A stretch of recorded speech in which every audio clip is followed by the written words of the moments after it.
Hello viewers, আসসালামু আলাইকুম। আমি আজকে একদম ঘরোয়া মশলা দিয়ে ডিফারেন্ট আইটেমের একটি গরুর মাংস রান্না করব। আর হ্যাঁ, এই গরুর মাংসটি আপনি যাকে খাওয়াবেন সেই কিন্তু আপনার প্রশংসা করতে বাধ্য। এত মজাদার গরুর মাংসটি রান্না করার জন্য ছোট ছোট টিপস কিন্তু আপনি এখান থেকে পেয়ে যাবেন। তো দেখতে থাকুন সম্পূর্ণ ভিডিওটি। এখানে প্রথমেই আমি নিয়ে নিয়েছি কিছু গরুর মাংস আর এখন দিয়ে দিচ্ছি গুঁড়ো মশলা। এখানে আমি ব্যবহার করছি হলুদ গুঁড়ো, মরিচ গুঁড়ো, লবণ, দারচিনি, এলাচ এবং তেজপাতা। এরপর যে আমি এখানে আর কোনো মশলা ব্যবহার করছি না। এখন আমি এখানে পরিমাণ মতো তেল এবং পানি দিয়ে মাংসটাকে প্রথমে সেদ্ধ করে নিব।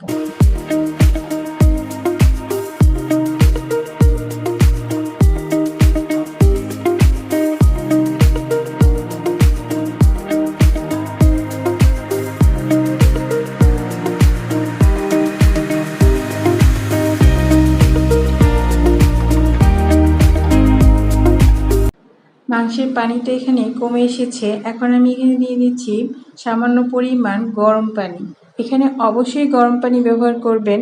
ঠান্ডা পানি ইউজ করলে কিন্তু এখানে মাংসের টেস্ট একদমই ভালো আসবে না। এটা একটা ছোট্ট টিপ।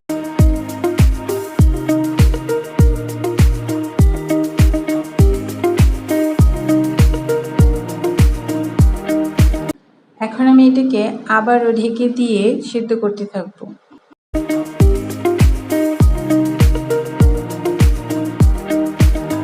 মাংসটা এখানে সেদ্ধ হয়ে এসেছে। এখন আমি দিয়ে দিচ্ছি বাটা মশলা।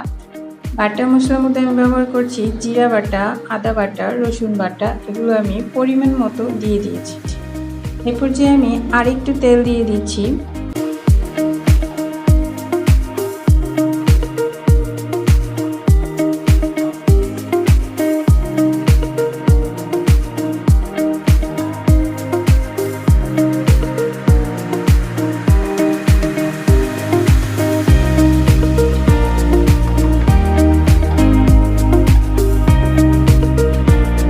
এখন আমি মশলাটাকে এখানে মাঝখানে রেখে কিছুক্ষণ কষিয়ে নিচ্ছি। তারপর এখানে আমি আবারও গরম পানি দিয়ে এই মাংসটাকে সেদ্ধ করে নিব।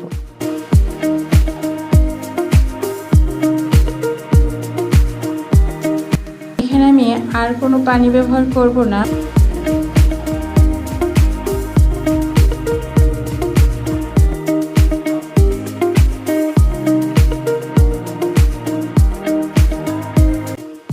এই ছিল আমার আজকের ভিডিও। দেখা হচ্ছে নেক্সট ভিডিওতে। সে পর্যন্ত সবাই ভালো থাকবেন, সুস্থ থাকবেন। আল্লাহ হাফেজ।